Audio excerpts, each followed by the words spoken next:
ಆತ್ಮೀಯ H16 news ಅರ್ಥಾತ್ ಹೇ ಸೀತಾರಾಮಗೆ ಸ್ವಾಗತ. ನಾನು ನಿಮ್ಮವ MI ಅಥವಾ ಮಲ್ಲಪ್ಪ ಜೋತವರ್. ಆತ್ಮೀಯರೇ, ಈಗಾಗಲೇ ದ್ವೇಷ ಭಾಷಣದ ವಿರುದ್ಧವಾಗಿ ಒಂದು ಕಾನೂನು ತರಬೇಕಂತೇಳಿ ಕಾಂಗ್ರೆಸ್ ಸರ್ಕಾರ ನಿರ್ಧಾರ ಮಾಡಿದ್ದು ನೀವು ಈಗ ಪತ್ರಿಕೆಗಳಲ್ಲಿ ನೋಡಿರ್ತೀರಿ, ಮಾಧ್ಯಮಗಳಲ್ಲಿ ನೋಡಿರ್ತೀರಿ. ಅದನ್ನೀಗ ಮಸೂದೆ ರೂಪದಲ್ಲೇ ಇಂಟ್ರೊಡ್ಯೂಸ್ ಮಾಡಿದ್ದಾರೆ ವಿಧಾನಸಭೆಯಲ್ಲಿ. ಚರ್ಚೆ ಜೋರಿದೆ. ಹೌದು, ದ್ವೇಷ ಭಾಷಣ ಈಗಾಗಲೇ ಕಾನೂನುಗಳಿದ್ದಾವೆ. BS ಏನಪ್ಪ ಅಂತಂದ್ರೆ BNS ಅದೆಲ್ಲ ಈಗಾಗಲೇ ಕಾನೂನುಗಳಿದ್ದಾವೆ. ದ್ವೇಷ ಭಾಷಣಕ್ಕೆ ಏನೇನು ಶಿಕ್ಷೆ ಹೆಂಗಿರಬೇಕು ಎಂತು ಏನು ಅಂತೇಳಿ. ಆದರೂ ಇಲ್ಲಿ ಅದರಿಂದ ಈ ದ್ವೇಷ ಭಾಷಣ ಮಾಡಿದ್ರೆ ತಪ್ಪಿಸ್ಕೊಳ್ತಾ ಇದ್ದಾರೆ ಅನ್ನೋದು ಅಷ್ಟು ಸತ್ಯದ.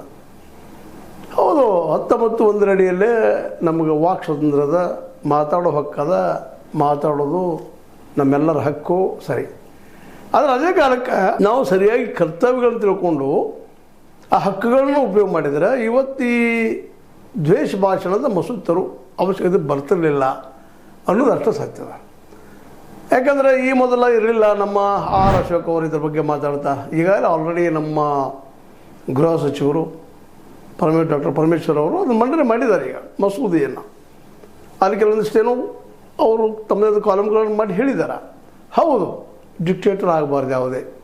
ಯಾಕಂದರೆ ಈಗಾಗಲೇ ಕಾಂಗ್ರೆಸ್ ಒಂದು ಅಪವಾದದ ಆರೋಪದ ಅದ್ರ ಮೇಲೆ. ಇದು ತುರ್ತು ಪರಿಸ್ಥಿತಿಯನ್ನು ಜಾರಿ ಮಾಡಿದಂಥ ಪಕ್ಷ, ಡಿಕ್ಟೇಟರ್ ಪಕ್ಷ ಅನ್ನುವಂಥದ್ದು ಅದೇನು ಸುಳ್ಳಲ್ಲ. ಹಂಗಾಗಬಾರ್ದು ಅನ್ನೋದು ವಿರೋಧ ಪಕ್ಷಗಳ ಒಂದು ಭಯ, ಆತಂಕ. ದ್ವೇಷ ಭಾಷಣ ನೆಪದಲ್ಲೇ ಒಬ್ಬ ಮಂತ್ರಿ ಅಥವಾ ಮುಖ್ಯಮಂತ್ರಿ ಅವರು ಡಿಕ್ಟೇಟರ್ ಆಗಬಾರ್ದು. ಮತ್ತು ಪೊಲೀಸರು ಇನ್ನಷ್ಟು ಏನಪ್ಪ ಅಂತಂದ್ರೆ ಅಲ್ಲಿ ಡಿಕ್ಟೇಟ್ ಮಾಡಬಾರ್ದು. ಈಗಾಗಲೇ ಪೊಲೀಸ್ ಇಲಾಖೆ ಬಗ್ಗೆ ಸಾಕಷ್ಟು ಆರೋಪಗಳಿದ್ದಾವೆ. ಭ್ರಷ್ಟಾಚಾರ ಸಾಕಷ್ಟು ಮಿತ್ರಹೋಗ್ತಾ ಇದೆ, ರೊಕ್ಕ ಅವಸರ ಮಾಡೋದು, ಮತ್ತೇನೋ ಮಾಡೋದು, ಕೆಲವು ನೀವು ನಾವು ನೋಡ್ತಾನೆ ಇದ್ದೀವಿ. ದರೋಡೆ ಕೆಲಸಗಳು ಸಹಿತ ಪೊಲೀಸರು ಮಾಡ್ತಾ ಇದ್ದಾರೆ ಅನ್ನೋಂಥ ಆರೋಪಗಳಿದ್ದಾವೆ. ಇದೊಂದು ಕೊಟ್ಟರು ಕೈ ಅಸ್ತ್ರ ಕೊಟ್ಟರೆ ಇನ್ನಷ್ಟು ಅವರು ಡಿಕ್ಟೇಟರ್ ಆಗ್ತಾರೆ ಅನ್ನೋದು ವಿರೋಧ ಪಕ್ಷಗಳ ಆರೋಪ ಮತ್ತು ಚಿಂತನೆ. 75 ವರ್ಷಗಳಲ್ಲಿ ಬರಲಾದಂಥ ವಿಷಯ ಹೀಗೆ ಯಾಕೆ ಬಂತು ಅಂತ ಪ್ರಶ್ನೆ ಮಾಡಿದ್ದಾರೆ ನಮ್ಮ R ಅಶೋಕ್ ಅವರು. ಪ್ರಶ್ನೆ ಮಾಡೋದ್ರಲ್ಲಿ ಅರ್ಥ ಅದ, ಅದರ ಅವಶ್ಯಕತೆ ಇರಲಿಲ್ಲ ಏನೋ ಅಂತ. ಯಾಕಂದ್ರೆ ಹಿಂದಿನ ನಮ್ಮ ಕಾನೂನಲ್ಲೇ ಆರಂಭದಿಂದ CRPC ಒಳಗೆ ಅನೇಕ ಇಂಥ ತಪ್ಪುಗಳಿಗೆ ಶಿಕ್ಷೆಗಳಿದ್ದಾವೆ. ಆದರೆ ಆ ವಿದ್ರೋಹದಲ್ಲಿ ತಪ್ಪಿಸ್ಕೊಳ್ತಾ ಇದ್ರು. ಅದ್ರ ಸಲುವಾಗಿ ನೋಡ್ರಿ, ಇವತ್ತು ಹೆಣ್ಣಿನ ಮೇಲೆ ಅತ್ಯಾಚಾರ ಸಲುವಾಗಿ, ಮಗುವಿನ ಮೇಲೆ ಅತ್ಯಾಚಾರ ಸಲುವಾಗಿ ಪೋಕ್ಸೋ ಕಾಯ್ದೆ ತಂದರೂ ಸಹಿತ ಇನ್ನೂ ನಿಲ್ತಾ ಇರಲಿಲ್ಲ, ತಪ್ಪಿಸ್ಕೊಳ್ತಾ ಇದ್ದಾರೆ. ಕಠೋರವಾದ ಕಾನೂನು ತಂದಿದ್ದಾರೆ ಅದ್ರ ಪೋಕ್ಸೋ. ಇವತ್ತು ಆ ಪೋಕ್ಸೋದ ಹಿಡಿದಲ್ಲೇ ದೊಡ್ಡ ನಮ್ಮ ಯಡಿಯೂರಪ್ಪನವರು ಏನೋ ಅವ್ರ ಆರೋಪದ ಅವ್ರು ಸಿಗ್ತಾ ಇಲ್ಲ ಆ ಬಲೆಗೆ. ಅಂದ್ರೆ ಎಂಥ ಕಾನೂನು ತಂದರು ಇಲ್ಲಿ ತಪ್ಪಿಸ್ಕೊಳ್ತಾ ಇರ್ತಾರೆ. ಅದರಲ್ಲೂ ರಾಜಕೀಯ ಪ್ರಭಾವ ಇದ್ದಂಥವ್ರು. ಆದರೆ ಪಾಪ ರಾಜಕೀಯ ಪ್ರಭಾವ ಇರೋಂಥ ಸಾಮಾನ್ಯ ಜನ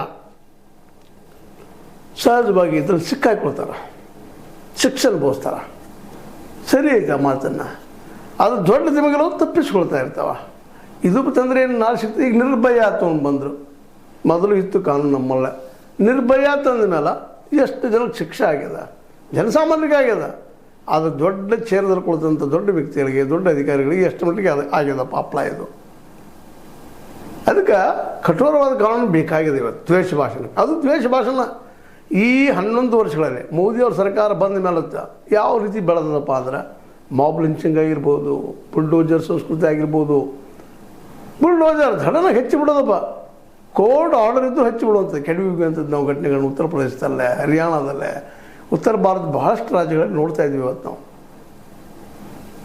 ಒಂದು ಸಮುದಾಯವನ್ನು ದ್ವೇಷವಾಗಿ ನೋಡುವಂಥದ್ದು ಇದು ಕಂಡಾಗ ಸಹಜವಾಗಿ ಅದ್ರ ವಿರೋಧವಾಗಿ ಒಂದು ಕಾನೂನಿನಷ್ಟು ಗಟ್ಟಿಯಾದ ಕಾನೂನು ತರಬೇಕು ಅನ್ನೋದು ತಪ್ಪೇನಲ್ಲದು. ಆದರೆ ಅದು ಡಿಕ್ಟೇಟರ್ ಆಗಬಾರ್ದು ಅನ್ನೋ ಕಾಳಜಿ ಮಾತ್ರ ಒಪ್ಪುವಂಥ ವಿಷಯ. R ಅಶೋಕ್ ಅವರ ಆ ದಿಶೆಯಲ್ಲಿ ಮಾತಾಡಿದ್ದು ಒಪ್ಪುವಂಥ ವಿಷಯ.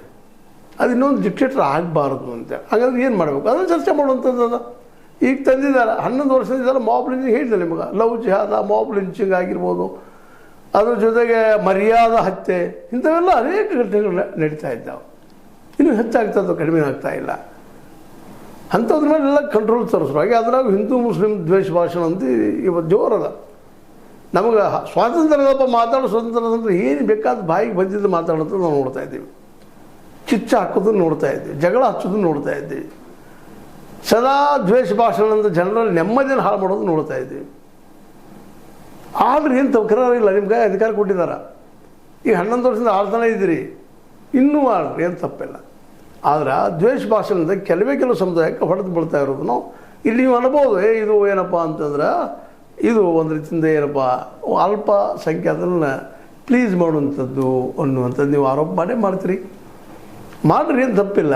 ಆದ್ರೆ ಇಲ್ಲಿರೋ ಮುಖ್ಯ ಉದ್ದೇಶ ಏನಪ್ಪ ಅಂತಂದ್ರೆ ನಿರಪರಾಧಿಗಳಿಗೆ ಶಿಕ್ಷೆ ಆಗಬಾರ್ದು, ಅನಗತ್ಯ ತೊಂದರೆ ಆಗಬಾರ್ದು, ದ್ವೇಷ ಭಾಷೆಯಿಂದ ನೋವು ಆಗಬಾರ್ದು, ನೋವಿನ ಜೊತೆಗೆ ಮತ್ತೇನೂ ಆಗಬಾರ್ದು, ಜಗಳ ಶುರು ಆಗಬಾರ್ದು. ಮುಖ್ಯ ನೋವನ್ನು ಹೇಗೋ ಸಹಿಸ್ಕೊಳ್ತಾರೆ, ಮಾನಸಿಕ ಆದಂಥ ಮನಸ್ಸಿಗೆ ಆದಂಥ ನೋವನ್ನು ಸಹ ಮಾಡ್ತಾರೆ.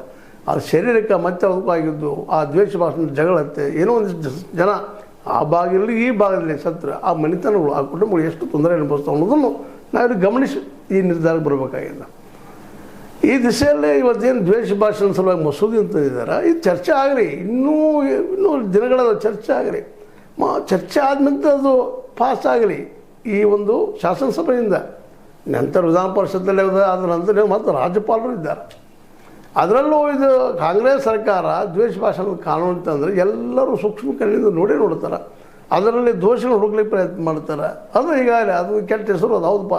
ತುರ್ತು ಪರಿಸ್ಥಿತಿಯಿಂದ ಡಿಕ್ಟರ್ ಪಕ್ಷ ಯಾವುದಪ್ಪ ಅಂದರೆ ಕಾಂಗ್ರೆಸ್ ಮತ್ತು ಇಂದಿರಾ ಗಾಂಧಿ ಅದರ ಪ್ರಭಾವಿತ ಮಾಡಿದ್ದೇ ಇರ್ತದೆ. ಇವತ್ತು ಒಪ್ಪುವಂಥ ವಿಷಯ ಆದರೂ ಸಹಿತ ಸಮಯ ಹೋದಾಗ ಪ್ರಗತಿ ಆಗಬೇಕಲ್ಲ, ಪರಿವರ್ತನೆ ಆಗಬೇಕು. ಆ ದಿಶೆಯಲ್ಲಿ ಇದನ್ನು ಚಿಂತನೆ ಮಾಡಿ ಹೊಸ ಕಾನೂನು ತರಬೇಕಾಗಿದೆ ಮತ್ತು ಜೊತೆಗೆ ದ್ವೇಷ ಭಾಷೆ ನಿಲ್ಲಬೇಕಾಗಿದೆ. ಅದು ನಿಲ್ಲುವುದನ್ನು ಏನು ಅವ್ರಿಗೆ ಖಾತ್ರಿಪಡಿಸ್ಕೋಬೇಕಾಗಿದೆ. ಅಟ್ಲೀಸ್ಟ್ ಸ್ವಲ್ಪ ಭಯ ಇರ್ತದಂತೆ. ಪೋಕ್ಸೋ ಬಂದಾಗಿನಿಂದ ದೊಡ್ಡ ತಿಮಗೆ ತಪ್ಪಿಸ್ಕೊಳ್ಳಿಕ್ಕತ್ತದ ಈ ಮತ್ತು ಬೇರೆ. ಆದರೆ ಎಷ್ಟೋ ಜನ ಅದಕ್ಕೆ ಭಯಪಟ್ಟ ಈ ಒಂದೇನು ಹೆಣ್ಣು ಬಾಲಕಿಯರ ಮೇಲೆ ದಾಳಿ ಆಗೋದು, ಮತ್ತೇನೋ ಆಗೋದು, ಬಿಲೋ ಆಫ್ ದ ಯೂತ್ನೆಸ್ ಅಂದರೆ ವಯಸ್ಕರಾಗಿದ್ದು ಪೂರ್ವದಲ್ಲಿ ಹೆಣ್ಮಕ್ಳ ಮೇಲೆ ದಾಳಿ ಆಗೋದನ್ನು ಇವತ್ತು ಅದು ತಡೆಯಲು ಒಂದಿಷ್ಟು ಯಶಸ್ವಿ ಆಗ್ತಾಯಿದೆ. ನಿರ್ಭಯನೂ ಅದೇ ರೀತಿ ಆಗ್ತಾಯಿದೆ. ಅಂದರೆ ಕಾನೂನು ಮಾಡೋದ್ರಿಂದ ಸ್ವಲ್ಪ ಪ್ರಭಾವ ಆಗೇ ಆಗ್ತದೆ, ಇಲ್ಲ ಅಂತಲ್ಲ.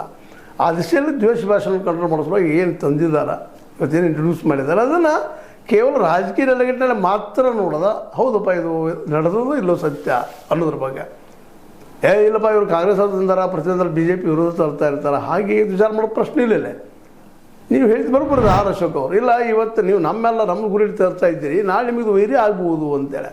ಹೌದು, ಆಗೋದೇನ, ಅವ್ರು ತಪ್ಪು ಮಾಡಿ ಅವ್ರಿಗೂ ಆಗೋದನ್ನ, ಯಾರು ತಪ್ಪು ಮಾಡ್ತಾರೋ ಆಗೋದನ್ನ ಅನ್ನೋದ್ರಲ್ಲಿ ಎರಡು ಮಾತಿಲ್ಲ. ಆದರೆ ಅದನ್ನು ಕೂಲಂಕಷವಾಗಿ ವಿಚಾರ ಮಾಡಿಕೊಂಡು ಒಂದು ನಿರ್ಧಾರಕ್ಕೆ ದ್ವೇಷ ಭಾಷಣ ಹೌದು ಅನ್ನೋ ಪ್ರೂವ್ ಮಾಡುವಂಥದ್ದು. ವಿಮರ್ಶೆ ದ್ವೇಷ ಭಾಷಣ ಅಲ್ಲ, ಟೀಕೆ ಆದರೆ ದ್ವೇಷ ಭಾಷಣ ನಾವು ಸಾಧ್ಯತೆಗಳಿದ್ದಾವೆ.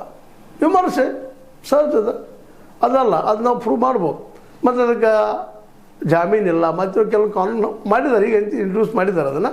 ಅದು ಚರ್ಚೆ ಮಾಡ್ಕೊಳ್ಳೋದು ಮುಂದೆ ಅದನ್ನು ಏನು ಮಾಡ್ಲಿಕ್ಕೆ ಸಾಧ್ಯತೆ, ಅದಕ್ಕೆ ಮಾಡ್ಲಿಕ್ಕೆ ಸಾಧ್ಯತೆ, ಮತ್ತು ಡೈರೆಕ್ಟ್ ಜೈಲಿಗೆ ಹಾಕ್ಬೇಕಾ ಅನ್ನೋದು ಅನೇಕ ವಿಷಯ ಚರ್ಚೆನೂ ಆಗ್ತವೆ.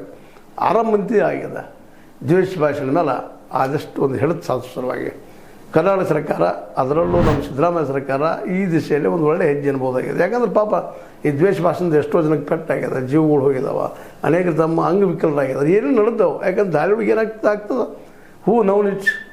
ಅದಕ್ಕಾಗಿ ಈ ಒಂದು ಏನು ಕಾನೂನು ತರಲಿಕ್ಕೆ ಮಾಡಿದ್ದಾರೆ ದ್ವೇಷ ಭಾಷಣದ್ದು, ಇಲ್ಲೇ ಹಕ್ಕು ಮತ್ತು ಕರ್ತವ್ಯ, ಹಕ್ಕುಗಳು ಇರಬೇಕು, ಕರ್ತವ್ಯನೂ ಗೊತ್ತು ಮಾಡಿಕೊಡುವಂಥ ಕೆಲಸ ಆಗಲಿ. ಯಾಕಂದರೆ ನಮಗೆಲ್ಲ ಹಕ್ಕು ಕೊಟ್ಟದ, ಮಾತಾಡೋ ಹಕ್ಕು ಕೊಟ್ಟದ ಅಂತೇಳಿ ಇನ್ನೊಬ್ಬರಿಗೆ ಬಾಯಿ ಬಂದಂಗೆ ಬೈಯೋದು, ಮತ್ತೇನೋ ಮಾಡೋದು, ಅವರ ಆಚಾರ ವಿಚಾರಗಳನ್ನು ಟಿಪ್ಪಣೆ ಮಾಡಿ ಟೀಕೆಯಿಂದಲೂ ಅದಕ್ಕೆ ಹೆಚ್ಚು ಅಸಹ್ಯವಾಗಿ ಮಾತಾಡೋದು, ಇವೆಲ್ಲ ಇವತ್ತು ನಿಲ್ಲಿಸಬೇಕಾಗಿದೆ. ಹೌದು, ವಿಮರ್ಶೆ ಮಾಡಿ ಇನ್ನೊಂದು ಧರ್ಮದ ಬಗ್ಗೆ ಏನು ತಪ್ಪಿಲ್ಲ. ಆದರೆ ವಿಮರ್ಶೆ ಒಂದು ಪಾಸಿಟಿವ್ನೆಸ್ ಇರಬೇಕು, ಹೊಸ ವಿಚಾರ ಹೇಳುವಂಥದ್ದು ಇರಬೇಕು, ಒಂದು ಏನಪ್ಪ ಅಂದರೆ ವೈಜ್ಞಾನಿಕ ನೆಲೆಗಟ್ಟಿನಲ್ಲಿ ಆಗಿರಬೇಕು. ಅಂಥವಕ್ಕೆ ಯಾವ ಕಾಲಕ್ಕೂ ಸ್ವೀಕಾರದ ಜನನೊಂದು ಒಪ್ಪುವಂಥದ್ದು. ದ್ವೇಷ ಭಾಷಣ ಅಂದರೆ ಇನ್ನೊಬ್ಬರ ಬಗ್ಗೆ ಕೆಟ್ಟದಾಗಿ ಭಾವನೆ ಬರುವಂಥದ್ದು, ಅದಕ್ಕೆ ದ್ವೇಷ ಭಾಷಣ ಅಂತ ಕರಿತೀವಿ ನಾವು.